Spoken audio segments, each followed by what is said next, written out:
김지연은 평범한 회사원이었다. 서울 외곽의 작은 아파트에서 혼자 살며 매일 지하철을 타고 강남의 회사로 출근하는 그녀의 삶은 특별할 것 없이 조용하게 흘러갔다. 그녀는 때때로 자신의 삶이 너무 단조롭다고 느끼곤 했지만 그것이 얼마나 소중한 것인지는 알지 못했다. 그 평범함이 무너지기 전까지는 화장실 바닥에 무릎을 꿇고 있는 지연의 손이 떨렸다. 그녀의 눈앞에 놓인 임신 테스트기에는 두 줄이 선명하게 나타나 있었다. 이것은 불가능했다. 그녀는 마지막으로 남자친구 박현우와 관계를 가진 지 몇 개월이 지났고 그 이후로는 그 누구와도 만난 적이 없었다. 어떻게 이럴 수가? 지연은 혼란스러움에 중얼거렸다. 더욱이 그녀는 오래전부터 불규칙한 생리주기로 고생했고 의사로부터 임신이 어려울 수 있다는 진단을 받았었다. 하지만 현실은 그녀의 몸 안에 새로운 생명이 자라고 있다는 것을 알려주고 있었다. 지연은 떨리는 손으로 현우에게 전화를 걸었다. 그들의 관계는 최근 소원해졌지만 이런 상황에서 그에게 먼저 알려야 한다고 생각했다. 현우야, 나 지금 너랑 꼭 만나서 얘기해야 할 게 있어. 다음 날 카페에서 만난 그들. 지연이 임신 사실을 알리자 현우의 반응은 예상 밖이었다. 처음에는 어리둥절한 표정을 지었지만 곧 그의 얼굴이 창백해졌다. 낙태해. 그의 말은 차갑고 단호했다.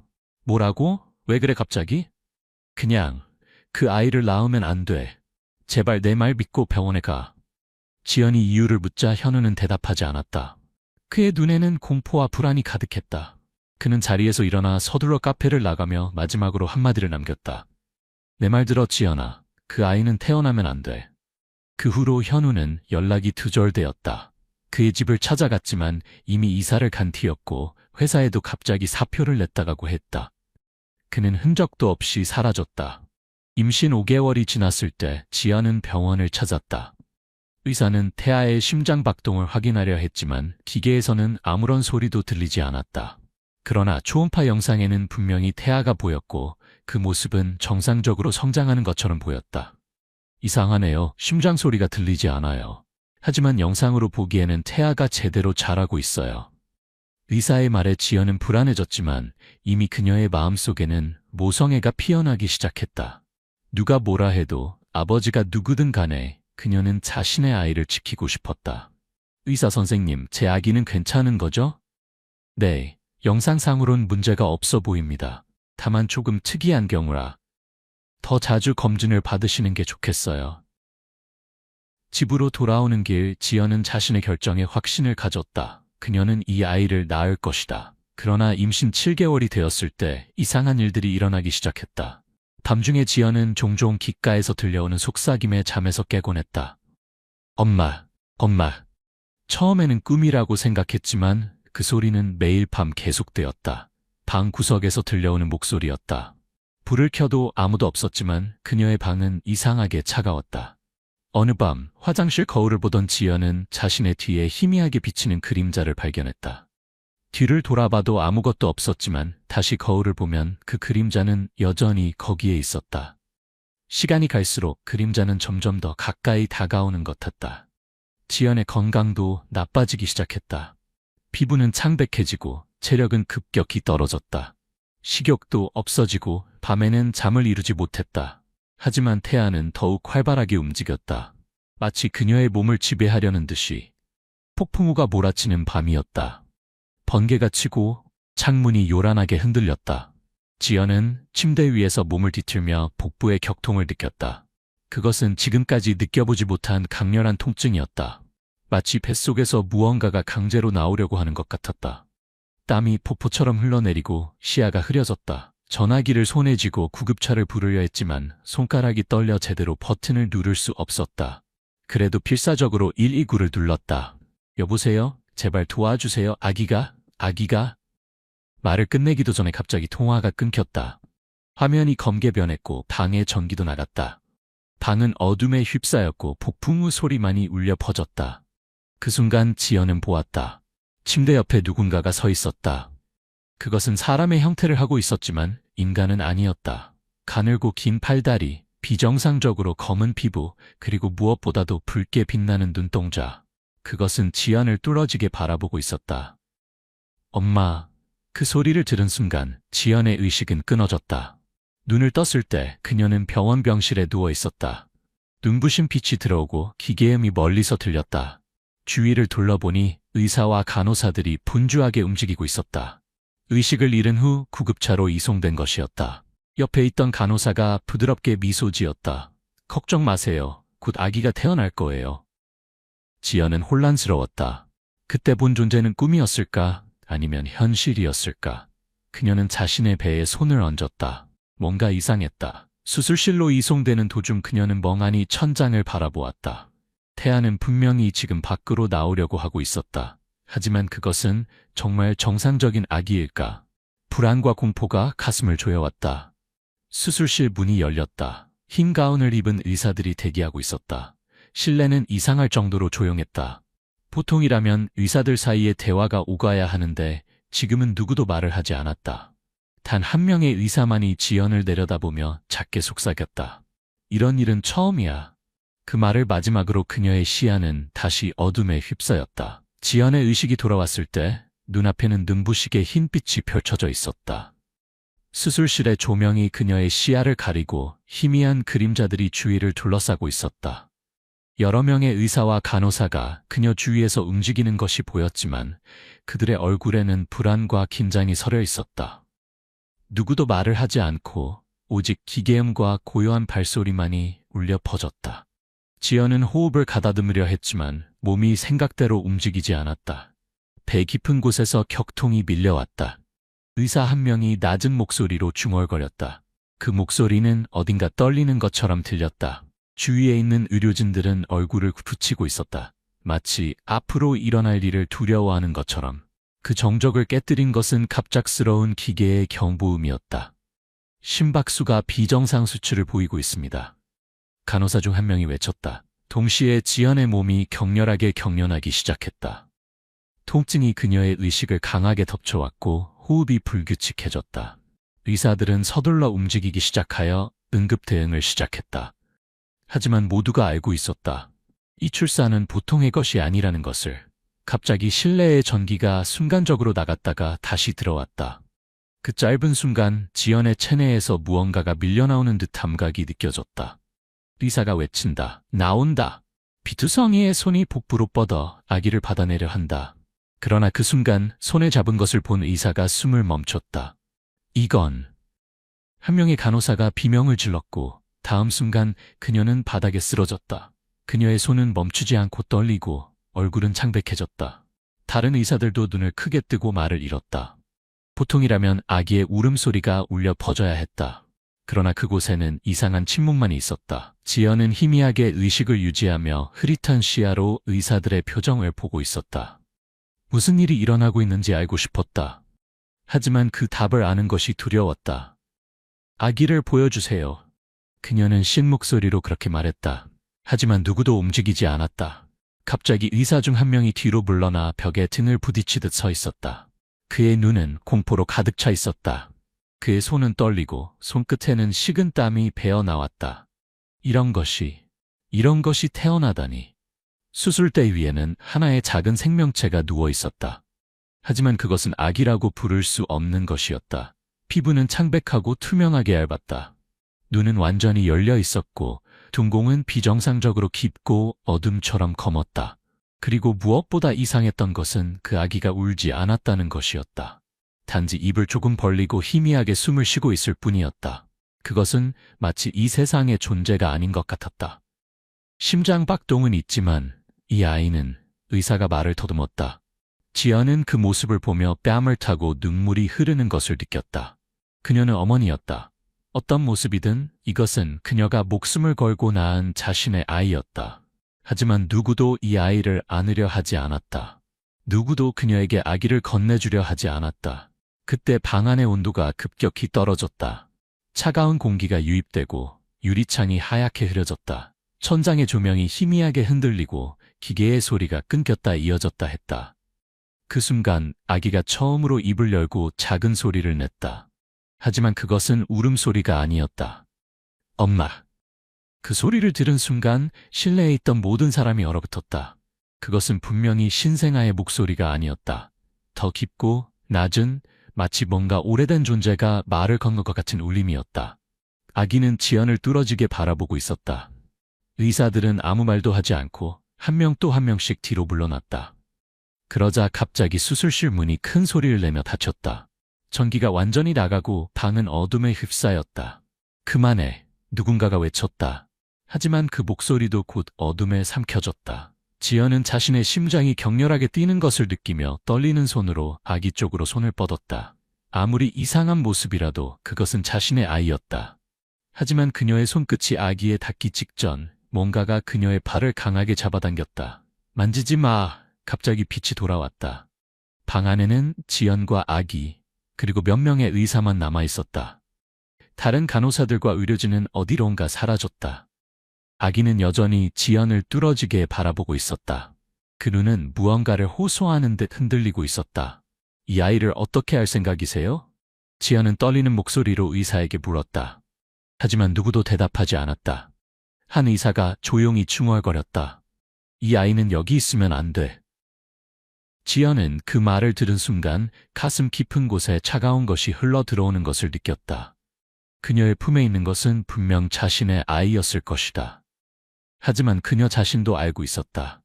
이 아이는 보통 아기가 아니라는 것을, 이 세상에 태어나서는 안 되는 존재인지도 모른다는 것을.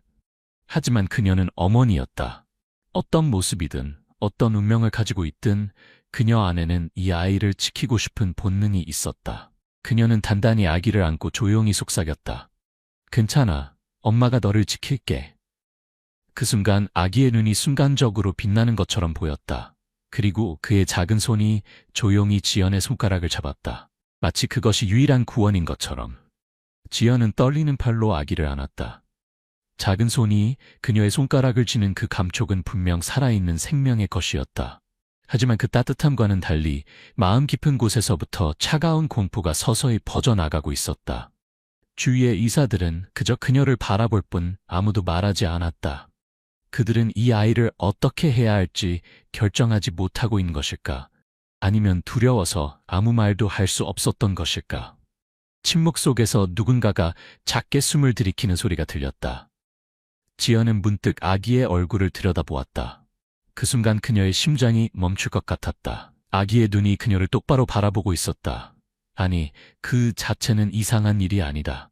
하지만 그 눈동자 안에는 인간이라고는 생각할 수 없을 정도의 지성과 깊은 어둠이 깃들어 있었다. 마치 그는 이 세상의 모든 것을 알고 있는 것처럼 조용히 그녀를 바라보고 있었다.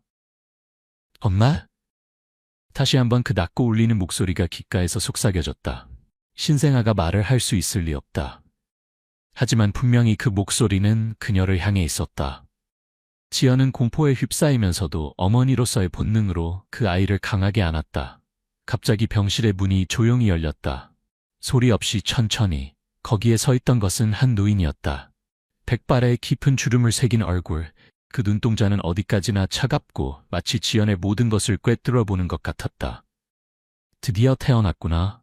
노인은 낮게 중얼거렸다. 그는 흰 가운을 입고 있지 않아 병원 관계자는 아닌 것 같았다. 하지만 누구도 그를 막으려 하지 않았다. 오히려 의사들은 숨을 죽이고 마치 보이지 않는 힘에 묶인 것처럼 움직이지 못하고 있었다. 당신은 누구? 지연은 목소리를 짜내어 물었다. 노인은 조용히 그녀 쪽으로 걸어와 아기를 바라보며 말했다. 이 아이를 안고 있으면 너도 알 수 있을 거다. 이것은 인간이 아니야. 지연의 목이 말랐다. 그녀는 아무 말도 할 수 없었다. 노인은 천천히 손을 뻗어 그녀의 이마에 손가락을 대었다. 그 순간 그녀의 의식이 흔들리고 눈앞의 광경이 일변했다. 낯선 장소, 어두운 신전 같은 곳, 수많은 석상이 늘어서 있고 그 중앙에 한 여성이 무릎을 꿇고 있었다. 그 여성은 지연이었다. 하지만 지금의 그녀가 아니었다. 한복을 입고 검은 머리를 길게 늘어뜨린 오래된 시대의 모습이었다. 그녀 앞에는 검은 그림자가 떠다니고 있었다. 거대하고 사람 형태를 하고 있지만 얼굴은 흐릿해 보이지 않았다. 그 그림자가 낮게 속삭였다. 내 피를. 그 목소리가 머릿속에 울렸다. 그리고 한복을 입은 지연은 조용히 고개를 끄덕이며 배에 손을 얹었다. 지연은 숨을 들이키며 눈을 떴다. 눈앞에는 다시 병원 병실, 노인이 그녀를 뚫어지게 바라보고 있었다. 너는 예전에 그 신전에서 무엇을 했는지 기억하고 있느냐? 지연은 숨이 막히는 듯한 감각에 휩싸였다. 나는. 노인은 깊은 한숨을 내쉬며 말을 이었다. 이 아이는 네가 과거에 계약한 존재의 아이다. 내 피에 새겨진 운명이지. 지연의 머리는 혼란스러웠다. 과거? 계약? 그런 걸 기억할 리가 없어요. 하지만 마음 깊은 곳에서 무언가가 확실히 울리는 것을 느꼈다. 그것은 그녀가 아직 어렸을 때의 기억. 할머니와 함께 방문했던 낡은 사당. 그곳에서 할머니가 말했던 것. 우리 가문은 천년의 계약을 맺었다. 절대로 그 이름을 불러서는 안 된다. 그때 지연은 어린 나이에 그 의미를 이해할 수 없었다. 하지만 지금은 그것이 현실로 그녀 앞에 다가와 있었다. 이 아이는 그 계약의 결과인가요? 그녀는 쉰 목소리로 말했다. 노인은 조용히 고개를 끄겼다. 그리고 너는 지금 선택을 강요받고 있다. 이 아이를 받아들일 것인가 아니면. 지연은 아기를 바라보았다. 그 작은 손, 작은 손가락, 그리고 그의 검은 눈동자. 그녀 안에 모성이 외치고 있었다. 이 아이는 자신의 아이다. 아무리 이질적인 존재라도 그녀가 낳은 것이다. 하지만 그 순간 아기의 눈 안쪽이 빛났다. 그리고 지연은 다시 환상을 보았다. 눈앞에 펼쳐지는 것은 무너진 도시였다. 잔해의 산, 사람들의 비명소리, 그리고 피로 물든 대지. 그 중심에는 검은 그림자 같은 존재가 서 있었다. 아니, 그것은 그림자가 아니었다. 지금 눈앞에 아기가 성장한 모습이었다. 그는 천천히 돌아서서 지연을 바라보았다. 엄마, 왜 우시나요? 그 목소리는 깊고 부드러웠다. 하지만 그의 손에는 피 묻은 무언가를 쥐고 있었다. 지연은 입가를 손으로 막았다. 이것은 미래의 광경인가? 이 아이가 계속 살아간다면 결국 세상은 붕괴할 것이다. 노인의 말이 울렸다. 너는 어떻게 할 것인가? 지연의 손이 떨렸다. 그녀는 어머니였다. 하지만 이 아이가 미래에 무엇을 초래할지 알아버렸다. 그녀는 선택해야 했다. 이 아이를 지킬 것인가? 아니면 아기가 다시 그녀의 손가락을 잡았다. 엄마, 저를 버리시나요? 그 목소리가 다정하면서도 애절했다. 지연은 숨이 막히고 목이 메이는 듯한 감각에 사로잡혔다. 그녀는 어떤 답을 내려야 할지 아기를 안은 채 그저 떨고만 있었다. 노인은 조용히 일어서서 그녀에게 마지막 말을 전했다. 선택하는 것은 너다. 하지만 그 선택이 무엇을 의미하는지 잘 생각해봐라. 그 말을 남기고 노인은 조용히 병실에서 사라졌다. 지연은 그저 품 안의 작은 생명을 바라보았다. 선택의 시간이 점점 다가오고 있었다. 지연은 병실 안에서 꼼짝 않고 아기를 안고 있었다. 노인이 떠난 후에도 그의 말이 머릿속에서 계속 메아리 쳤다. 선택하는 것은 너다. 하지만 그 선택이 무엇을 의미하는지 잘 생각해봐라. 그녀의 품 안에서 잠든 이 작은 존재가 정말로 세상을 멸망시킬 것이라고? 그런 일은 믿을 수 없었다. 하지만 환상 속에서 본 미래는 너무나 생생했다. 잔해의 산, 사람들의 비명소리, 그리고 피로 물든 대지. 만약 그것이 현실이 된다면 그녀는 도대체 어떻게 해야 하는 걸까? 그때 병실 밖에서 무언가 일어나고 있는 기척을 느꼈다. 복도 끝에서 누군가의 발소리가 다가오고 있었다. 하지만 그것은 보통의 발소리가 아니었다. 불규칙하게 울리고 때로는 멈추고 또 갑자기 달리기 시작하는, 마치 무언가에 쫓기고 있는 것처럼. 그리고 다음 순간 쾅! 큰 소리가 울리며 병실 문이 세차게 열렸다. 거기에 서 있던 것은 피투성이의 간호사였다. 그녀의 얼굴은 공포로 일그러져 있고 눈은 크게 뜨여 있었다. 도와주세요. 그렇게 외치려는 순간 그녀의 몸이 뒤로 끌려나가듯이 복도의 어둠 속으로 사라져버렸다. 지연은 숨을 삼켰다. 무슨 일이 일어나고 있는지 이해할 수 없었다. 하지만 한 가지 확실한 것이 있었다. 무언가가 이 병원 안에 있다는 것. 그녀는 본능적으로 아기를 안은 채 침대에서 내려왔다. 밖의 복도는 어두웠고 마치 병원 전체가 무언가에 지배된 것처럼 고요했다. 멀리서 희미하게 누군가의 신음소리가 들려왔다. 발소리를 죽이며 그녀는 조심스럽게 걸어 나갔다. 그러자 뒤에서 무언가가 움직이는 소리가 들렸다. 천천히 돌아보니 그곳에는 그림자가 있었다. 그것은 사람의 형태를 하고 있었지만 얼굴이 없었다. 단지 검은 어둠이 소용돌이치는 듯한 존재였다. 그림자는 천천히 손을 뻗어 지연에게 닿으려 했다. 그 순간 애기가 눈을 떴다. 엄마, 두려워하지 마세요. 그 목소리가 울린 순간 그림자가 잠시 흔들렸다. 다음 순간 아기의 눈이 붉게 빛나더니 그림자는 마치 무언가에 날려버려진 것처럼 사라져버렸다. 지연은 숨을 헐떡이며 아기를 바라보았다. 이 아이는 대체 누구인가? 분명 보통 아기가 아니었다. 하지만 그가 지금 그녀를 지켰다는 것은 사실이었다. 그녀는 결심을 굳히고 병원을 탈출하기로 했다. 하지만 출구로 향하려는 순간 복도 끝에 다시 그림자가 나타났다. 아니, 그것은 그림자가 아니었다. 거기에 서 있던 것은 박현우였다. 그는 지연을 뚫어지게 바라보고 있었다.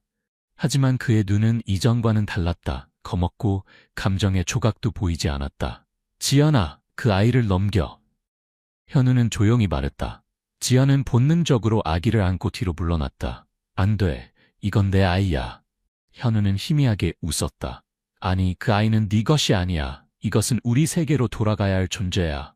지연의 몸이 떨렸다. 무슨 말을 하는 거야? 현우는 천천히 다가왔다. 넌 아직 모르는구나. 이 아이가 무엇을 위해 태어났는지. 지연은 그의 말을 믿고 싶지 않았다. 하지만 현우의 손이 그녀의 어깨에 닿는 순간 그녀의 뇌리에 강렬한 이미지가 흘러들어왔다. 그곳은 아주 오랜 옛날의 신전이었다. 어둠 속에서 수많은 사람들이 무릎을 꿇고 있었다. 그 중앙에는 한 여성이 서 있었다. 그녀는 지연과 닮아 있었다. 하지만 그녀의 눈은 지금의 지연과 달랐다. 깊은 슬픔과 절망이 깃들어 있었다. 그 여성은 천천히 팔을 벌리고 무언가를 부르는 듯이 속삭였다. 오렴, 내 아이야. 그러자 어둠 속에서 하나의 그림자가 나타났다. 그것은 인간이 아니었다. 거대한 검은 존재. 그는 천천히 그녀에게 다가가 손을 내밀었다. 그 순간 여성의 몸이 빛에 휩싸이고 그녀는 무언가를 받았다. 지연은 숨을 헐떡이며 눈을 떴다. 이것은 현우가 차갑게 말했다. 네, 가문은 1000년 전에 그 존재와 계약을 맺었다. 그리고 그 피가 다시 깨어난 거야. 지연은 이해했다. 그녀 안에 흐르는 피, 그 피가 이 아기를 낳은 것이다. 그리고 이 아이는 결코 보통 존재가 아니다. 현우는 조용히 손을 내밀었다. 지연아, 그 아이를 나에게 줘. 그러면 아직 늦지 않아. 하지만 지연은 고개를 저었다. 안 돼. 나는 이 아이를 놓지 않을 거야. 현우의 눈이 날카로워졌다. 지연아, 넌 아무것도 모르고 있어. 만약 이 아이를 살려둔다면 세상은, 지연은 외쳤다. 세상이 어떻게 되든 이 아이는 내 아이야. 그 순간 아기가 조용히 웃었다. 그리고 그의 눈이 다시 붉게 빛났다. 엄마, 괜찮아요. 지연의 몸이 갑자기 떠올랐다. 강렬한 빛이 그녀를 감싸고 그녀 주변의 공간이 비틀리는 것처럼 보였다. 다음 순간 그녀는 현우의 모습을 잃어버렸다. 병원의 복도도 그림자도 모든 것이 사라지고 그녀는 어딘가 이세계 같은 곳에 서 있었다. 눈앞에는 거대한 신전이 우뚝 서 있었다. 지연은 숨을 들이켰다. 여기가 어디지? 아기가 그녀를 올려다보았다. 여기서 결정하는 거예요, 엄마. 지연은 천천히 신전 안으로 발을 내딛었다. 선택의 시간이 마침내 찾아왔다. 지연은 숨을 삼켰다. 눈앞에 솟아있는 거대한 신전, 그 돌벽에는 무수한 각인이 새겨져 있었고 마치 무언가를 봉인하고 있는 듯한 이상한 분위기가 감돌았다. 그녀는 아기를 단단히 안으며 천천히 발을 내딛었다. 내부는 어둠에 휩싸여 있었고 희미하게 빛나는 푸른빛이 바닥을 비추고 있었다. 마치 과거의 기억이 되살아나듯이 그녀의 머릿속에 희미한 소리가 울렸다. 여기가 어디지? 그녀가 중얼거리자 아기가 조용히 말했다. 엄마, 기억해보세요. 그 목소리는 다정하면서도 어딘가 슬픈 것 같았다. 지연의 의식 깊은 곳에서 무언가가 흘러나왔다. 과거의 기억. 1000년 전 이 장소에서 한 여성이 운명의 선택을 강요받고 있었다. 그녀는 지연과 닮아 있었다. 그녀는 신에게 기도하며 어떤 존재와 계약을 맺었다. 영원한 생명을 가진 존재를 낳고 그 힘을 봉인하는 역할을 맡는 가문. 그것이 지연의 혈통이었다. 그녀는 모르고 살아왔지만 모든 것은 처음부터 정해져 있었다. 그녀가 이 아이를 낳는 것도 여기로 이끌려오는 것도 갑자기 신전 안쪽에서 무언가가 움직이기 시작했다. 거대한 그림자가 천천히 형태를 이루며 붉은 눈이 어둠 속에서 그녀를 바라보았다. 네가 선택하는가? 그 목소리는 땅의 밑바닥에서 울리는 것 같았다. 지연은 떨리면서도 아기를 안고 힘차게 대답했다. 나는 이 아이의 어머니예요. 그러자 그림자는 낮게 웃으며 천천히 모습을 드러냈다. 그것은 사람의 형태를 하고 있었지만 마치 이 세상의 존재가 아닌 것처럼 검은 안개 같은 것이 전신을 덮고 있었다. 그렇다면 그 각오를 보여라. 갑자기 공간이 일그러지고 지연의 주위에 무수한 환영이 나타났다. 불타는 도시, 절망에 찬 사람들, 그리고 피의 바다. 그 중심에는 성장한 아기가 서 있었다. 그는 천천히 돌아서서 그녀를 바라보았다. 엄마, 저를 막으실 건가요? 그의 눈에는 슬픔이 깃들어 있었지만 그의 손에는 세상을 멸망시킬 힘이 깃들어 있었다. 지연은 눈물을 흘리며 고개를 저었다. 아니, 나는. 그 순간 현우의 목소리가 울렸다. 지연아, 지금 밖에 없어. 그는 어디선가 나타나 손에 든 단검을 그녀에게 내밀었다. 이 아이를 봉인하는 거야. 그게 유일한 방법이야. 지연은 단검을 바라보았다. 그것은 그녀의 혈통에 전해 내려오는 봉인의 검이었다. 그것을 사용하면 이 아이의 힘을 영원히 봉인할 수 있다. 하지만 그것은 그를 죽이는 것과 같은 의미였다. 아기는 그녀를 올려다보았다. 엄마, 저는 사라지나요? 지연의 가슴이 찢어질 듯이 아팠다. 그녀는 그를 지키기 위해 여기까지 왔다. 그런데 지금 그를 봉인해야 한다니. 하지만 그의 존재가 세상을 멸망시킬 가능성이 있다면? 그녀는 두 손을 떨며 단검을 쥐었다. 하지만 아기는 조용히 미소 지었다. 괜찮아요, 엄마. 저는 이제 알아요. 저는 여기 있으면 안 되는 거죠? 지연의 눈에서 눈물이 흘렀다. 아니야, 너는 내 소중한... 아기는 조용히 그녀의 손을 잡았다. 엄마, 고마워요. 하지만 저는 그저 엄마에게 안겨 있을 수 있다면 그것으로 충분했어요. 그 순간 그의 몸이 희미한 빛에 쌓였다. 현우가 외쳤다. 지연아, 지금이야. 지연은 눈물을 흘리며 조용히 아기를 안았다. 미안해. 미안해. 그리고 단검을 그의 가슴에 찔렀다. 빛이 터져 나오고 신전 전체가 흔들렸다. 어둠의 힘이 물러가고 모든 것이 사라져갔다. 지연은 그 자리에 쓰러졌다. 그녀의 품 안에는 아무것도 없었다. 정신을 차리자 그녀는 병원 침대 위에 누워 있었다. 창문으로는 아침 햇살이 들어오고 모든 것이 꿈이었던 것처럼 조용했다. 하지만 그녀의 가슴 속에는 분명히 그 감촉이 남아 있었다. 의사가 조용히 방에 들어왔다. 끝났나요? 지연은 작게 고개를 끄덕였다. 하지만 그녀의 눈에는 눈물이 맺혀 있었다. 그로부터 몇 년 후 지연은 보통의 삶으로 돌아갔다. 그녀는 다시 회사에 다니고 친구들과 만나고 때로는 새로운 인연도 만들었다. 하지만 그녀의 마음속에는 항상 그날의 기억이 남아 있었다. 그녀는 종종 밤하늘을 바라보며 생각했다. 내가 올바른 선택을 한 걸까? 때로는 그 아이의 모습, 그 작은 손과 깊은 눈동자가 꿈에 나타나곤 했다. 어느 날 저녁 그녀는 도시 외곽의 한 작은 사당을 방문했다. 그곳은 그녀가 어릴 적 할머니와 함께 갔던 곳이었다. 오랫동안 방치되어 있던 그곳은 이제 거의 폐허가 되어 있었다.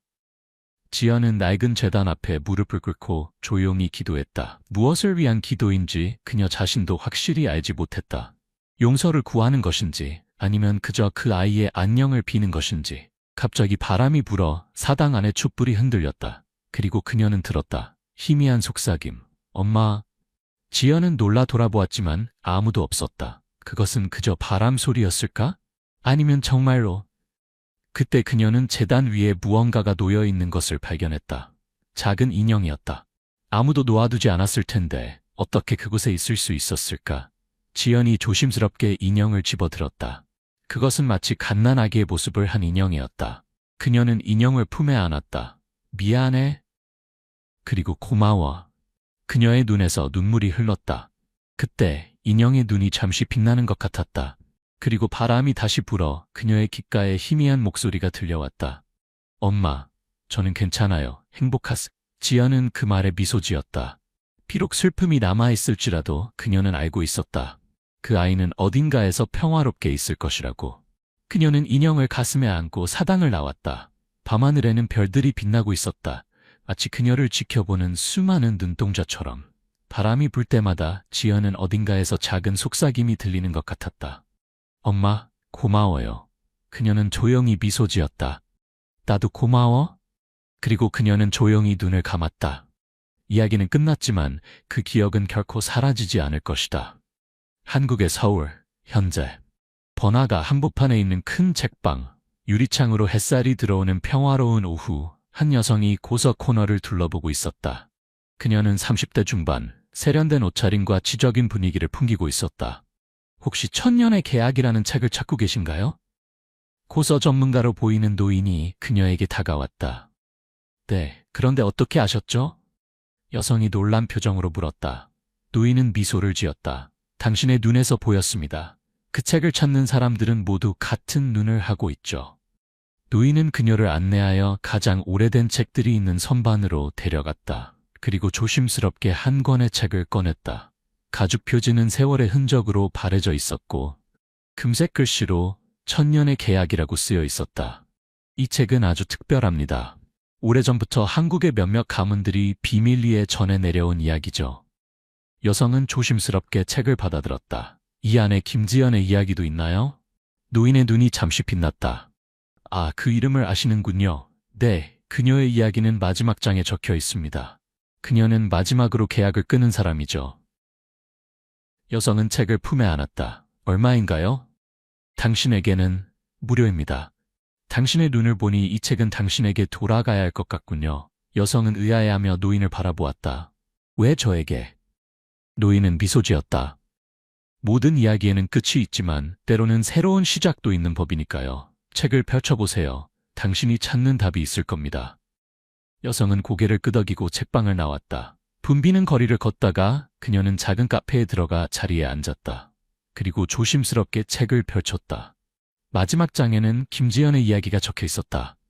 그녀가 아이를 봉인한 후 그녀의 삶, 그리고 그녀가 사당에서 발견한 인형에 대한 이야기까지. 그리고 마지막 문장. 계약은 끊어졌지만 그림자는 여전히 어둠 속에서 기다린다. 천년이 지나면 다시 한번 선택의 시간이 올 것이다.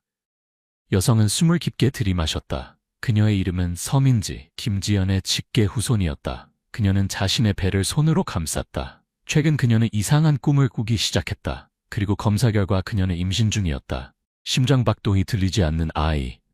또다시 시작되는 건가요? 그녀는 중얼거렸다. 그때 갑자기 바람이 불어 카페의 창문이 흔들렸다. 그리고 희미한 속삭임이 들려왔다. 어머니. 민지는 주위를 둘러보았지만 아무도 없었다. 그녀의 눈에 눈물이 고였다. 그녀도 선택해야 할 시간이 올 것이다. 하지만 그녀는 김지연과 같은 선택을 할 것인가? 아니면 다른 길을 택할 것인가? 그녀는 책을 닫고 가방에 넣었다. 그리고 밖으로 나가 번화한 서울의 거리를 걸었다. 하늘은 점점 어두워지고 있었다. 구름 사이로 보이는 달은 마치 붉은 빛을 띠는 것 같았다. 새로운 이야기가 시작되려 하고 있었다. 김영수는 그날도 평소와 같이 롯데백화점 명품관 바닥을 닦고 있었다. 겨울의 끝자락, 차가운 바람이 유리문 틈새로 스며들었지만 그녀의 손은 쉬지 않고 움직였다. 명품관 바닥은 항상 깨끗해야 했다. 그것이 그녀의 일이었으니까. 할머니, 오늘 정말 큰 행사인데 긴장 안 되세요? 옆에서 진열대를 정리하던 서지연이 물었다. 25의 젊은 여성, 아직 사회초년생이었지만 항상 김영순에게 공손하게 대했다. 나는 그냥 바닥이나 깨끗이 닦으면 되는 거라 긴장할 일은 없어요. 영수는 가볍게 웃으며 대답했지만 솔직히 조금 긴장됐다. 이른 아침부터 백화점 공기는 무거웠다. 모두가 오늘의 특별한 행사 때문에 예민해져 있었다. 그래도요, 오늘은 진짜 큰 행사라니까요. 지연이 목소리를 낮추었다. 외국에서 VIP 오신대요. 국제자선기금 행사를 여기서 연다는데 롯데 회장님까지 다 오신다더라고요. 영수는 짧게 대답하고 다시 빗자루를 움직였다. 70세의 나이에도 그녀의 동작은 정확하고 빨랐다. 수십 년간 닦은 바닥이었다. 그녀의 몸은 이미 그 리듬을 기억하고 있었다. 할머니, 오늘 조심하세요. 부장님 오늘 완전 날카로우시대요. 그때 멀리서 날카로운 목소리가 들려왔다. 정우야, 저쪽 플로어 점검 다 했어. 행사 담당자 강민호 부장이었다.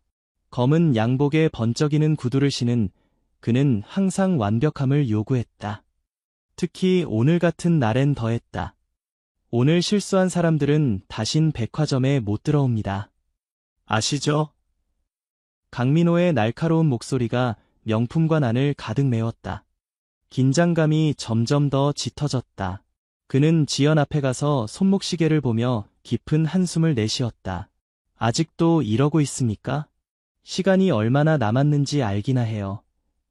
순간 주변 공기가 싸늘해졌다.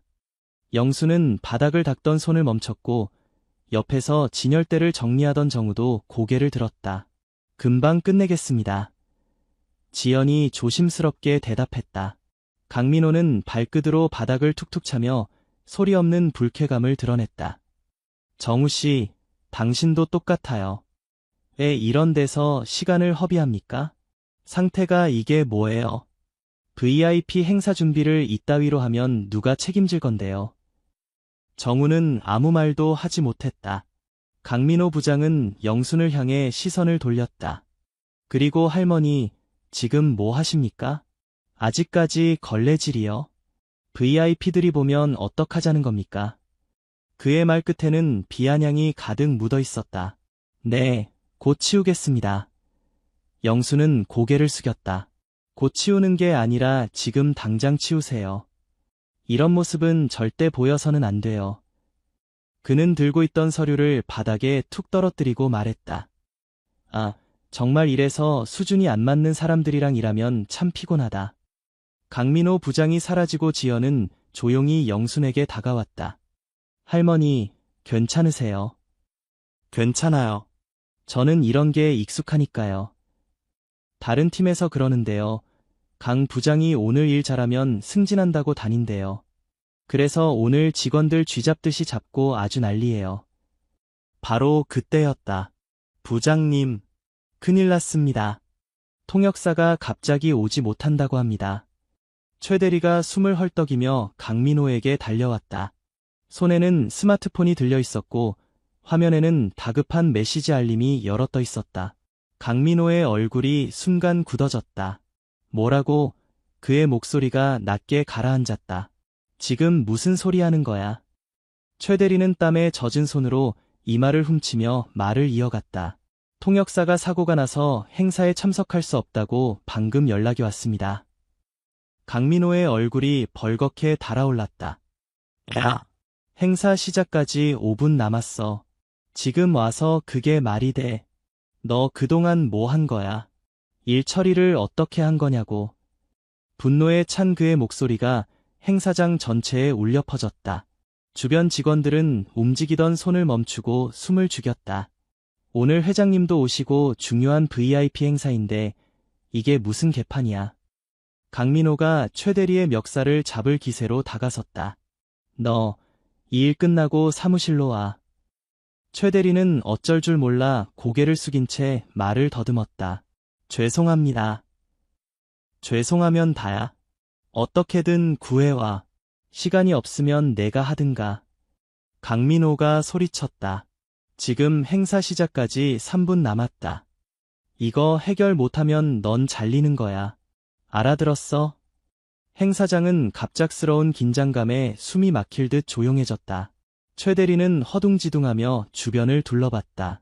얼굴이 절망으로 가득 차 있었다. 그때 영수는 본능적으로 걸레를 쥔 손을 꽉 움켜쥐었다. 심장이 이상하게 두근거렸다. 회장님, 도착하셨습니다.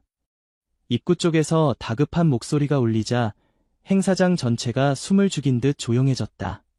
강민호는 급히 넥타이를 고쳐매며 허리를 꼿꼿이 세웠다. 정재훈 회장과 최 상무가 느릿하게 행사장으로 들어섰다.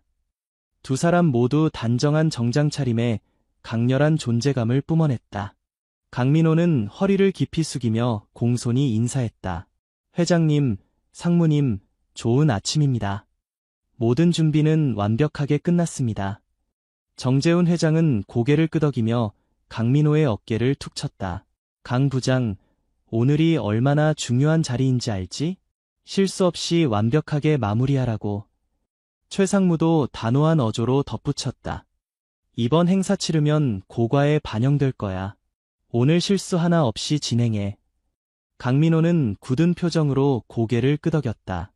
예, 명심하겠습니다. 반드시 성공적으로 마무리하겠습니다. 그때 행사장 입구에서 또 다른 소란이 일어났다. VIP께서 도착하셨습니다. 모든 시선이 입구로 쏠렸다. 정장 차림의 남자가 천천히 등장했다. 전 세계 명성을 떨치는 글로벌 투자 그룹 라이트 인터내셔널의 대표 마이클 리. 그의 차분한 미소와 느긋한 걸음걸이만으로도 행사장 전체가 긴장에 휩싸였다. 강민호는 얼굴에 억지 미소를 지으면서도 속으로는 통역사가 오지 않았다는 사실이 불안하게 맴돌았다. 젠장, 이러다가 내 경력도 끝장이야. 행사장은 점점 긴장으로 가득 차올랐다. 행사 시작하겠습니다. 안녕하세요. 오늘 롯데백화점 명품관 행사를 맡게 된 김승호입니다. 감사합니다. 사회자의 힘찬 목소리가 명품관 내부에 울려 퍼졌다. 조명이 은은하게 비추며 고급스러운 음악이 깔리고 순식간에 분위기는 고조되었다. 곳곳에서 고급 샴페인이 잔에 따르며 명품 브랜드의 신상품이 화려한 조명 아래서 빛을 발했다. 먼저 오늘 이 자리를 빛내주신 모든 기빈 여러분께 감사드립니다. 사회자의 목소리가 부드럽게 이어지는 가운데 무대 위에서는 브랜드 대표의 환영사가 시작됐다. 오늘 이 자리는 단순한 초청 행사가 아닙니다. 여러분의 특별한 성원에 감사하는 자리이자 명품 브랜드의 새로운 컬렉션을 공개하는 의미 깊은 순간입니다. 청중들은 고개를 끄덕이며 박수를 보냈다. 분위기는 격식 있고 완벽하게 차려진 고급 행사 그 자체였다. 하지만 화려한 무대 뒤편에서는 강민호와 직원들의 얼굴에 불안감이 가득 찼다. 어떡하죠? 제가 알고 있는 통역사 몇 분한테 다 연락을 드려봤는데 지금 못 온다고. 정우가 잔뜩 굳은 얼굴로 속삭이자 강민호는 이를 악물며 휴대폰을 붙잡고 있었다. 계속 전화해. 무슨 수를 써서라도 잡아야 해. VIP 연설이 시작되면 우린 끝이야. 지연도 식은땀을 흘리며 말을 이었다. 부장님, 혹시라도 데뷔책이. 데뷔책. 지금 그딴 게 어디 있어. 강민호가 작게 소리쳤다. 이런 말도 안 되는 상황이. 그것도 회장님 앞에서. 강민호 부장의 마음도 모르고 행사는 여전히 순조롭게 진행되고 있었다. 이제 오늘의 하이라이트 순서입니다. 사회자가 마이크를 잡고 밝은 목소리로 외쳤다. 라이트 인터내셔널의 대표 마이클 리께서 이 자리를 위해 특별한 연설을 준비해 주셨습니다. 마이클 리 대표님이 얼마나 대단한 분인지 제가 잠시 설명을 해드리면 그 순간 영수는 도저히 안 되겠다 싶어 강민호 부장에게 빠른 걸음으로 걸어갔다. 부장님, 제가 통역을 해볼까요? 조심스럽게 입을 열었다. 그녀의 목소리는 작았지만 이 급박한 상황에서 어떻게든 도움이 되고 싶었다. 그런데 강민호 부장의 얼굴이 그녀를 보자마자 굳어졌다. 마치 그녀가 무슨 엉뚱한 소리를 한 것처럼. 지금 무슨 장난하십니까? 지금 상황이 장난처럼 보이세요. 목소리에는 짜증과 불신이 가득 담겨 있었다. 할머니는 그냥 청소나 하세요. 정신 사납게 하지 마시고요. 순간 마음이 움츠러들었다. 그녀도 그 말이 맞을지도 모른다고 생각했다. 여긴 그녀가 설 자리가 아니라고. 하지만 모두가 안절부절 못하며 어쩔 줄 몰라 하는 그 모습을 보니 그녀의 마음속에서 뭔가가 툭 하고 끊어졌다. 젊었을 때 잠깐 외국에서 살았던 적이 있습니다. 작지만 단단한 목소리로 말을 이어갔다. 그때 통역도 조금 해봤습니다. 저를 못 믿는 게 당연하지만 지금 이 상황에 저 말고 해결할 사람은 없다고 생각해요. 그녀의 말을 들은 강민호 부장의 얼굴에는 여전히 불신이 가득했다. 무릎을 굽혀 바닥을 닦던 이 노인이 무슨 통역을 하겠다고 저러나 싶었겠지. 그런데 그녀는 그저 진심으로 이야기할 수밖에 없었다. 괜찮을 겁니다. 한 번만 믿어보세요. 제가 부장님 나쁜 소리 듣지 않게 잘 마무리하겠습니다. 강민호는 잠시 아무 말 없이 그녀를 바라봤다. 무언가 고민하는 듯 눈빛이 흔들렸다. 상황은 점점 더 급해지고 있었고 VIP 연설 시간은 코앞으로 다가오고 있었다. 결국 그는 깊은 한숨을 내쉬며 고개를 끄덕였다. 좋습니다. 하지만 잘못되면 책임 못 집니다. 제가 시켰다고 말하지 마시고요. 아시겠죠? 네, 걱정하지 마세요. 정우야, 우리 여성 유니폼 있지? 빨리 가서 할머니 들려와. 맞았다. 지금 그녀의 복장은 통역을 하기엔 적절하지 않았다. 그래서 빠르게 옷을 갈아입고 무대에 올라갈 준비를 마쳤다. 자, 이제 오늘의 주인공 마이클 리님을 무대로 모셔보겠습니다. 행사 진행의 목소리가 울려 퍼지며 장내가 고요해졌다. 시선은 모두 단상 위로 향했다. 반짝이는 조명 아래 VIP가 무대 중앙으로 걸어 나왔다. 그리고 영순도 조용히 한 걸음씩 단상으로 올라섰다. 조명이 쏟아지는 그곳에 발을 딛는 순간 그녀의 심장이 빠르게 뛰기 시작했다. 수십 년 만에 느끼는 무대 위의 긴장감이었다. 뒤편에선 수근거리는 소리가 들려왔다. 잠깐만. 저 사람 청소부 할머니 아니야. 진짜네. 매일 복도 닦으시던 분 맞잖아. 아니, 근데 왜 저기 올라가? 설마 통역사 못 왔다면서 저분이 대신하는 거야? 에이, 말도 안 돼. 청소만 하신 분인데 무슨 통역을. 직원들의 눈빛은 혼란과 의심으로 가득 차 있었고 일부는 그저 어이없다는 표정으로 고개를 저었다. 그녀도 그 시선들을 느꼈다. 수십 년 동안 바닥을 닦으며 받았던 익숙한 시선들. 하지만 지금은 달랐다. 그녀는 주먹을 살짝 쥐었다. VIP가 연설을 시작하기 위해 마이크 앞에 섰다. 그의 첫 마디가 울려 퍼졌다. Ladies and gentlemen, it is an honor to be. 그녀는 숨을 깊이 들이쉬고 천천히 입을 열었다. 여러분, 오늘 이 자리에 서게 되어 정말 영광입니다. 행사장은 한순간 정적에 휩싸였다. Today marks a very important milestone. 오늘은 매우 중요한 이정표가 되는 날입니다. 이 순간 모든 시선이 그녀에게로 쏠렸다. 더 이상 누구도 수근거리지 않았다. 직원들의 얼굴에도 놀람과 당황이 뒤섞여 있었다. 그리고 그녀는 오랜 세월 속에 잠들어 있던 자신의 목소리를 다시 꺼내 들었다. 지금으로부터 몇십 년 전 김영수는 통역사가 되기 위해 미국으로 떠났다. 어린 시절부터 꿈이었다. 세계 곳곳에서 온 사람들과 대화하고 서로 다른 문화를 잇는 다리가 되는 일. 그녀에게는 그게 세상에서 가장 멋진 직업처럼 느껴졌다. 하지만 그녀의 상황은 녹록지 않았다. 가정 형편이 넉넉한 편이 아니었고 꿈만으로 생활을 이어갈 수 없었다. 그 시절 그녀는 젊음과 꿈에 대한 열정 하나로 낯선 땅에 발을 디뎠다. 생활비와 학비를 벌기 위해 낮에는 가사 도우미로 일하고 밤에는 도서관에서 공부하며 시간을 보냈다.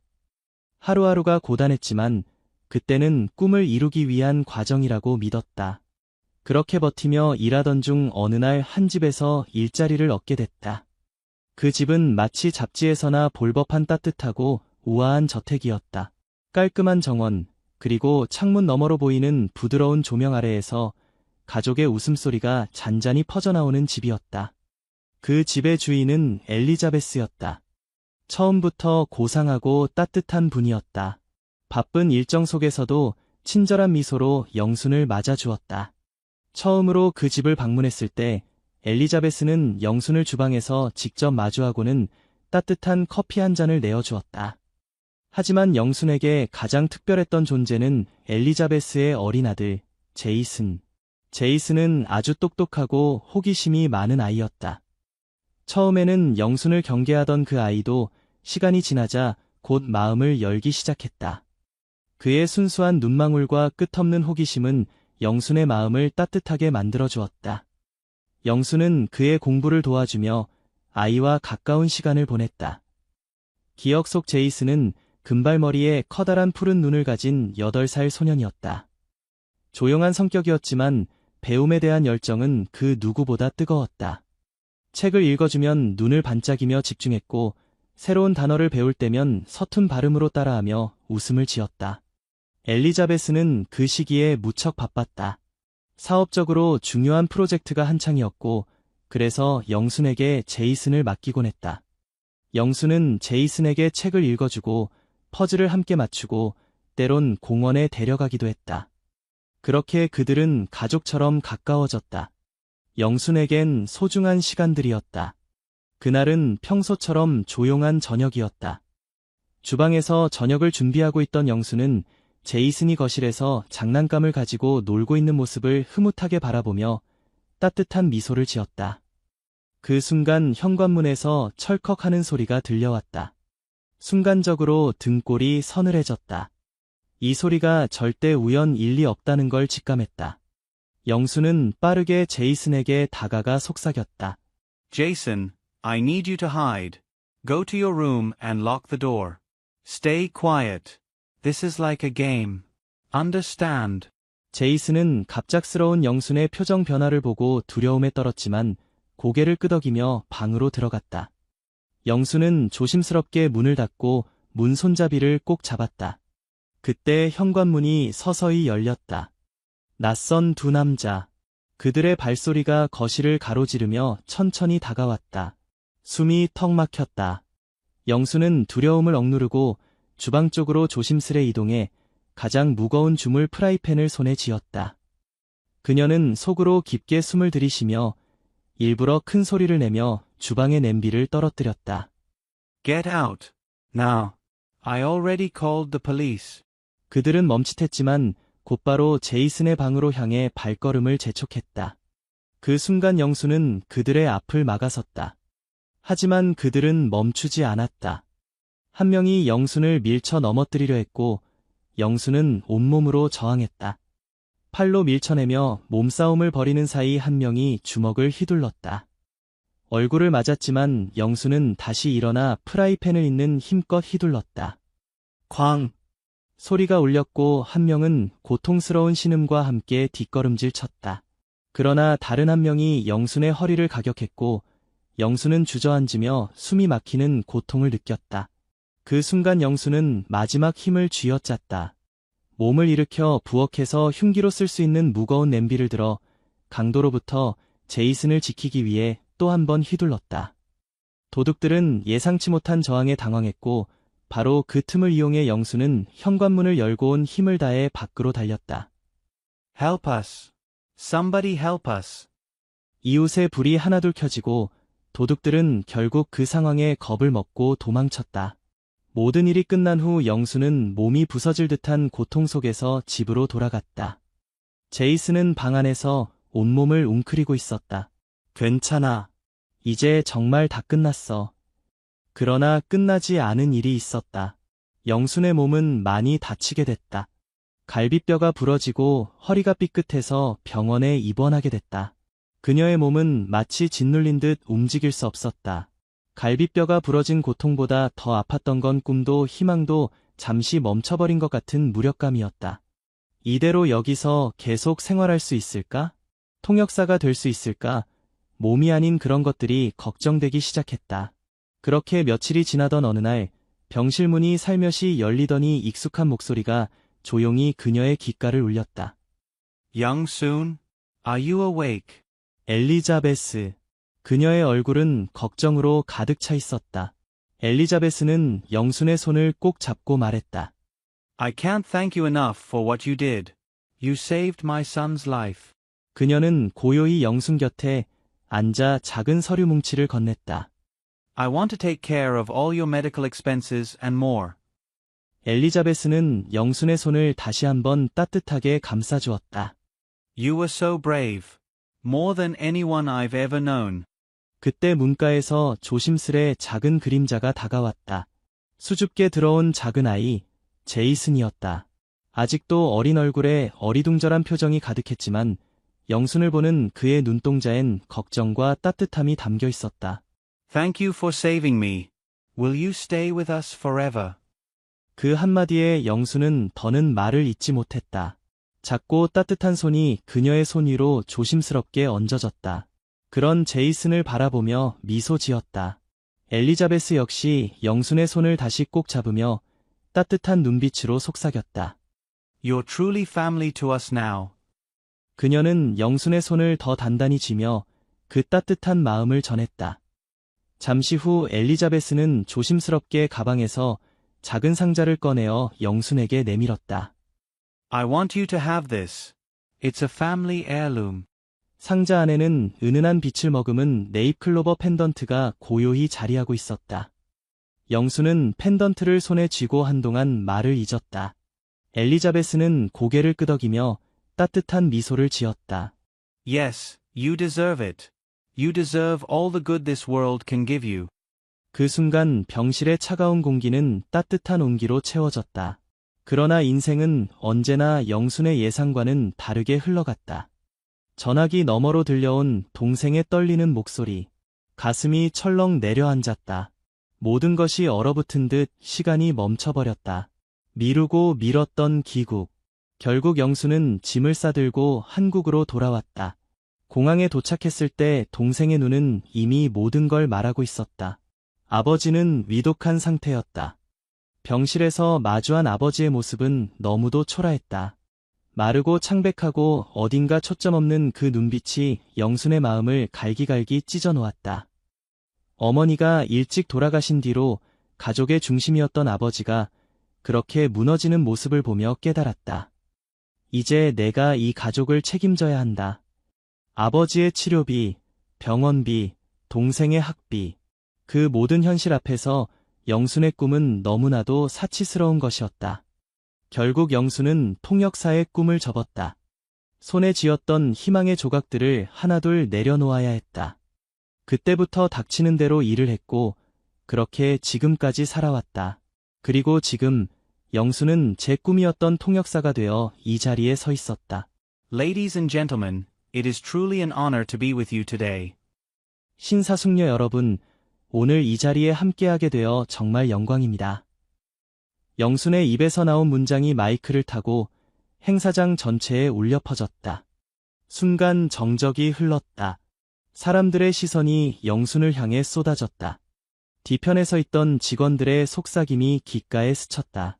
저 할머니 진짜 통역하는 거야. 청소부 아니었어. 어떻게 저렇게 유창하지? 하지만 영수는 그 모든 소음을 잊은 채 연단 위에서 오직 한 사람, VIP의 목소리에 집중했다. VIP의 목소리가 또렷이 들려왔다. Today, we are here to celebrate a special milestone in our long-standing partnership. 오늘은 저희 오랜 파트너십의 특별한 이정표를 기념하는 날입니다. 영수는 미끄러질 틈도 없이 한치의 망설임도 없이 통역을 이어갔다. VIP의 말이 이어질수록 영수는 마치 수십 년 전으로 돌아간 듯한 기분이었다. Our future together is one of fortune and growth. 우리는 상호 성공과 함께 성장하는 미래를 기대합니다. 강민호 부장의 얼굴은 굳어 있었다. 정말 믿을 수 없다는 표정으로 영순을 지켜보았고 뒤편의 지연 씨와 정우 씨도 입을 다물지 못한 채 얼어붙어 있었다. 연설이 끝날 무렵 VIP의 시선이 천천히 영순을 향했다.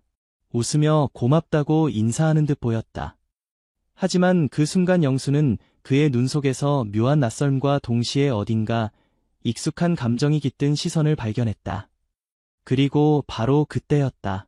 I would like to thank the president and chairman of this department store for inviting me here today.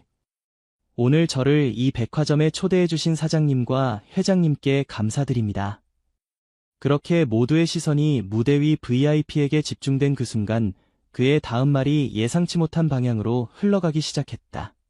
But there is another person I need to thank. 그리고 또 한 분 감사드려야 할 분이 있습니다. 순간 행사장 안의 공기가 달라졌다. VIP는 잠시 말을 멈추며 숨을 고르더니 다시 차분하게 말을 이어갔다. When I was a child, there was a woman who was like a second mother to me. She looked after me when my mother was busy. I followed her around and received much love from her. 어릴 적 제 인생에는 또 다른 어머니 같은 분이 계셨습니다. 그분은 어머니가 바쁘실 때 저를 봐주셨습니다. 그 시절 저는 그분을 따라다니며 많은 애정을 받았습니다. 영순의 손이 미세하게 떨리기 시작했다. 설마. One day, an incident happened. Burglars broke into our home. I was too young and couldn't do anything. 어느 날 사건이 일어났습니다. 저희 집에 강도가 들었습니다. 그때 저는 너무 어렸고 아무것도 할 수 없었습니다. But she stood in front of me. She protected me with her own life. 하지만 그분은 저를 위해 제 앞에 서셨습니다. 자신의 생명을 걸고 저를 지켜주셨습니다. 영순의 심장은 마구 뛰기 시작했다. 떨리는 손으로 마이크를 꼭 쥐었다. She was badly hurt. Broken ribs, and the scars remained for a long time. 그분은 심하게 다치셨습니다. 갈비뼈가 부러지고 그 상처는 오래도록 남았습니다. I always wanted to thank her, but she disappeared from my life suddenly. 저는 늘 그분께 감사 인사를 드리고 싶었지만 그분은 제 곁에서 갑자기 사라지셨습니다. 그 순간 영순의 심장이 멎는 듯했다. 마이클 리의 목소리도 떨리기 시작했고 동시에 영순 역시 눈가가 뜨거워졌다. So even now, I want to say thank you. I am still grateful to this day. 그래서 지금이라도 감사하다고 여전히 감사한 마음을 전하고 싶습니다. 마이클 리는 영순을 바라보며 천천히 말했다. Do you remember me, young Soon? 영순 씨, 저를 기억하시나요? 마치 시간이 멈춘 듯 그의 말이 영순의 가슴 깊숙이 파고들었다. 영순은 그제서야 그의 목에 걸린 작은 펜던트로 시선을 옮겼다. 그것은 분명했다. 그것은 네잎클로버 모양의 목걸이였다. 병원 침대 위에서 엘리자베스가 영순의 손에 쥐어주었던 바로 그 목걸이. 행운과 감사의 상징으로 영순에게 전해졌던 그 기억이 파도처럼 밀려왔다. 영순의 눈가에는 눈물이 고였다. 목이 메어 아무 말도 할 수 없었다. 그저 그 순간 모든 기억이 생생히 되살아났다. Thank you for saving my life. Even now, I am grateful. 마이클의 말이 끝나자 영순은 도저히 더는 통역을 이어갈 수 없었다.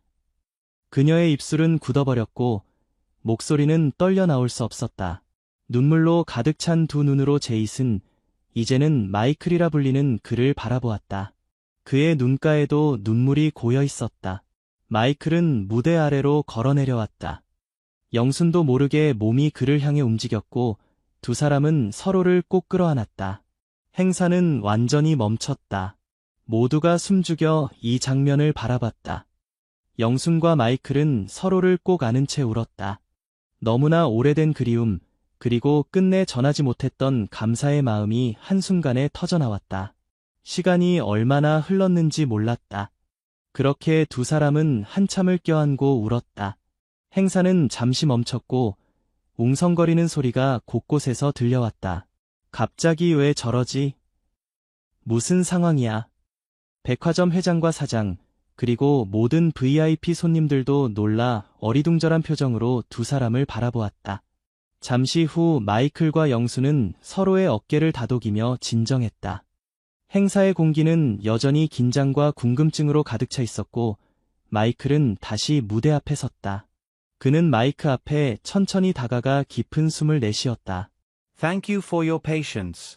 There is something I need to share with you all today. 여러분, 잠시 기다려주셔서 감사합니다. 오늘 이 자리에서 꼭 나누고 싶은 이야기가 있습니다. 영수는 그 순간 다시 차분히 서서 통역을 시작했다. The second mother I just spoke of is here with us today. 제가 방금 얘기했던 어린 시절 저를 돌봐주신 또 다른 어머니가 오늘 이 자리에 와 계십니다. 모든 사람들의 시선이 영순에게로 향했고 영순은 그 시선 속에서 작게 고개를 숙였다. Her name is Kim Young-soon. She wasn't just someone who looked after me. She saved my life. 그분의 이름은 김영순입니다. 단순히 저를 돌봐주셨던 분이 아니라 제 생명을 구해주신 분입니다. 행사장은 순간 고요에 휩싸였다.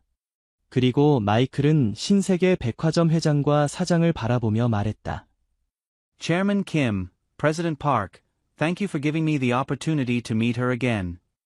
김 회장님, 박 사장님, 그녀를 다시 만날 기회를 주셔서 감사합니다. Out of gratitude, I will do everything I can to support your department store in the future. 그 감사의 마음으로 앞으로 신세계 백화점의 일이라면 어떤 것이든 최선을 다해 돕겠습니다. 마이클의 마지막 말이 끝나자 행사장은 잠시 정적에 빠졌다. 그리고 이내 우레와 같은 박수갈채가 터져나왔다. 모든 사람들이 자리에서 일어나 기립박수를 보냈다. 영수는 그 자리에서 눈물이 흐르는 얼굴로 마이클을 바라보았다. 그 순간 모든 슬픔과 아픔이 따뜻한 감동으로 승화되는 것을 느꼈다. 마이클은 영순의 손을 꼭 잡았다. 영순 역시 손을 꼭 쥐며 속삭였다. Thank you for remembering me. 그 순간 모든 시간과 공간이 멈춘 듯했다. 오랜 세월의 기다림이 감사와 사랑으로 가득 찬 그 한 번의 포옹 속에 모두 녹아내렸다. 행사장의 웅성거림이 점차 잦아들고 사람들은 아직도 방금 벌어진 일에 대한 감동과 놀라움에서 벗어나지 못한 듯했다. 따뜻한 박수 소리가 서서히 사그라질 때쯤 영순을 향해 가장 먼저 다가온 사람은 강민호 부장이었다. 죄송했습니다. 강민호의 목소리는 떨리고 있었다. 방금 전까지 영순을 무시하던 그의 얼굴에는 진심 어린 존경과 감동이 가득 담겨 있었다. 정말 죄송했습니다. 덕분에 오늘 행사가 이렇게 성공적으로 마무리될 수 있었습니다. 그의 말이 끝나기도 전에 지연 씨와 정우 씨도 영순을 향해 달려왔다. 할머니, 정말 멋졌어요. 아, 저희가 지금까지 알고 있던 할머니랑 완전히 다른 모습이었어요. 지연 씨는 영순의 손을 꼭 잡으며 감격에 찬 눈빛으로 영순을 바라봤다. 정우 씨도 고개를 끄덕이며 말했다. 진짜 멋지셨어요. 오늘 할머니 덕분에 저희도 잊지 못할 순간을 경험했어요. 그 순간 회장님과 사장님도 영순 쪽으로 다가왔다. 정말 멋진 연설과 통역이었습니다. 회장님이 영순에게 깊은 존경을 담아 고개를 숙였다. 사장님 역시 영순에게 다가와 따뜻한 미소를 지으며 말씀하셨다. 김영순 선생님 덕분에 이 자리가 더욱 의미 있는 순간으로 기억될 것입니다. 그들은 곧 강민호 부장 쪽으로 시선을 돌렸다. 강 부장, 이런 훌륭한 분을 이 행사에 모셔와 주다니 정말 잘했어. 이런 멋진 사람을 발견하다니 당신 정말 대단하군. 회장님의 칭찬에 강민호는 순간 당황한 듯했지만 곧 허리를 숙이며 답했다. 과분한 말씀입니다. 앞으로 더 열심히 하겠습니다. 그 말을 들은 강민호는 다시 영순을 향해 고개를 깊이 숙였다. 정말 감사합니다, 선생님. 이 은혜 절대 잊지 않겠습니다. 영순은 그저 미소만 지었다. 그녀의 손을 꼭 잡고 있는 지연 씨와 정우 씨의 따뜻한 손길이 오늘 이 순간이 얼마나 소중한지 느끼게 해주었다. 행사장의 감동이 어느 정도 잦아들었을 때 사람들의 시선이 다시 한번 영순에게 집중되었다. 조용히 걸어오는 VIP, 이제는 어른이 된 제이슨, 마이클이 따뜻한 미소를 지으며 영순 앞에 섰다. 마이클은 잠시 숨을 고르더니 부드러운 목소리로 말을 이어갔다. 영순 씨, 우리 회사의 통역팀에서 일해주시겠어요? 당신의 실력은 정말 놀랍습니다. 우리에게는 당신 같은 분이 필요합니다. 영순은 고개를 끄덕이며 그의 이야기를 들을 준비를 했다. 물론 나이가 많으시지만 그건 전혀 문제가 되지 않습니다. 당신의 경험과 지혜는 우리 회사의 큰 자산이 될 거예요. 정식으로 제안드립니다. 우리라이트 인터내셔널의 수석 통역사로 일해주시겠습니까? 그 말을 듣는 순간 영순의 가슴이 벅차올랐다. 수십 년 전 꿈을 포기했던 그날 이후로 다시는 느껴보지 못할 줄 알았던 희망이었다. 영순은 눈을 감고 깊게 숨을 들이마셨다. 그리고 천천히 고개를 끄덕이며 대답했다. Yes, Michael. It would be my honor.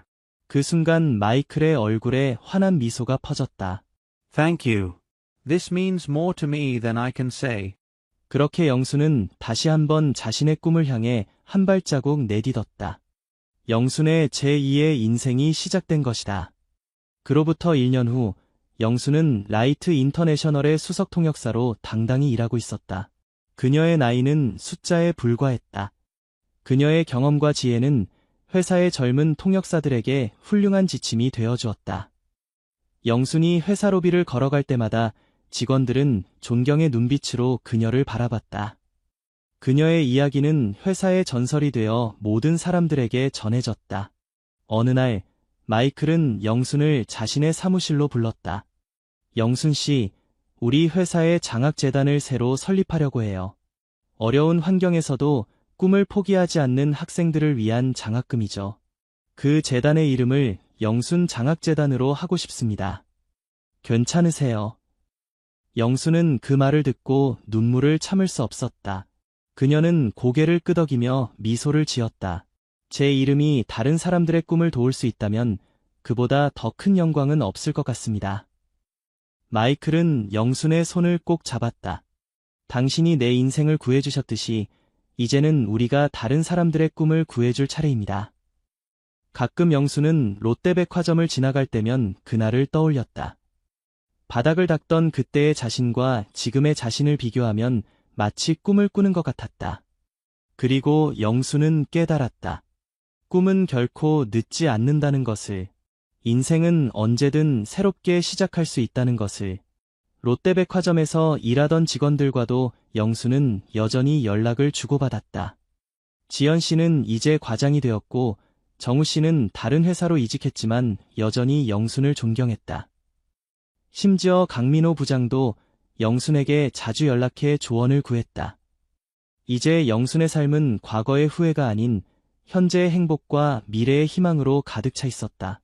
그녀는 매일 아침 출근길에 네잎클로버 펜던트를 만지며 감사의 기도를 올렸다. 감사합니다. 인생이 나에게 두 번째 기회를 주셔서. 그리고 영수는 결코 잊지 않았다. 어떤 상황에서든 꿈을 포기하지 않는 것이 얼마나 중요한지를. 그래서 그녀는 젊은 통역사들에게 항상 말했다. 여러분의 꿈은 결코 늦지 않아요. 내가 70세에 다시 시작했는데 여러분은 얼마든지 할 수 있어요. 영순의 이야기는 많은 사람들에게 용기와 희망을 주었다. 그리고 그녀는 자신의 남은 인생을 꿈꾸던 일을 하며 살아가기로 했다. 어느 날 영순은 마이클과 함께 회사 근처 카페에 앉아 있었다. 창밖으로 내리는 봄비를 바라보며 영순은 문득 물었다. 제이슨, 아니, 이제는 마이클이지. 내 어머니는 어떻게 지내? 마이클은 미소를 지으며 휴대폰을 꺼냈다. 어머니는 지금 플로리다에 살고 계세요. 은퇴하셔서 평화롭게 지내시죠. 방금 어제 통화했어요. 어머니가 항상 영순 씨 이야기를 물어보세요. 그는 휴대폰에서 사진을 보여주었다. 나이는 들었지만 여전히 우아한 엘리자베스였다. 어머니가 영순 씨를 다시 만나고 싶어 하세요. 다음 달에 한국에 오실 거예요. 영순의 눈이 빛났다. 그녀는 흥분된 목소리로 말했다.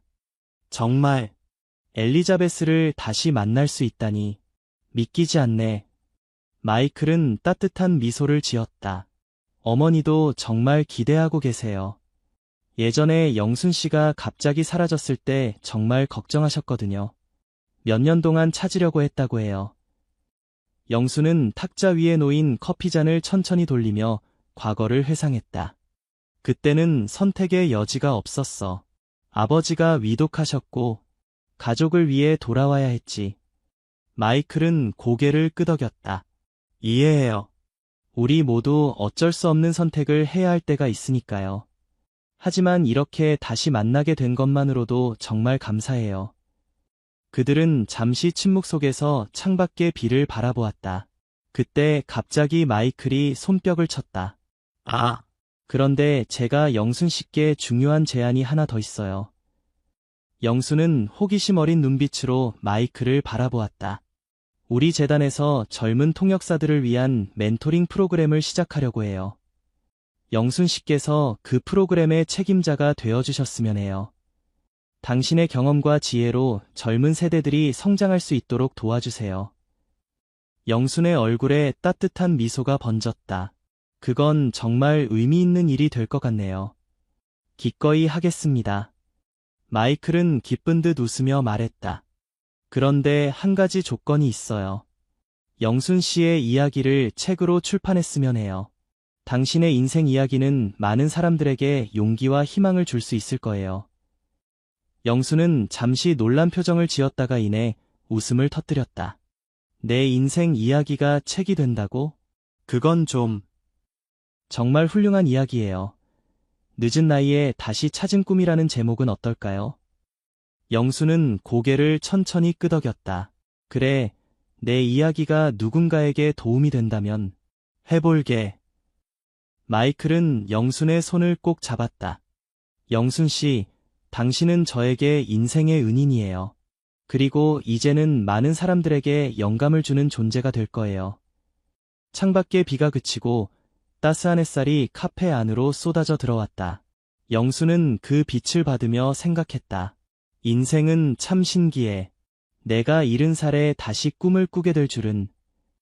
그녀는 목에 걸린 네잎클로버 펜던트를 살며시 만지작거렸다. 그것은 이제 단순한 장신구가 아니었다. 그것은 그녀의 인생을 연결해주는 소중한 고리였다.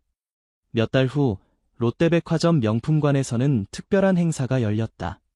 늦은 나이에 다시 찾은 꿈이라는 책의 출판 기념회였다.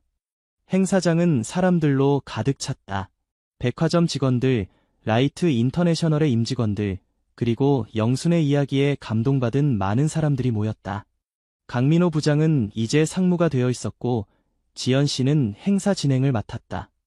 정우 씨도 특별히 휴가를 내고 참석했다. 영수는 무대 위에 섰다.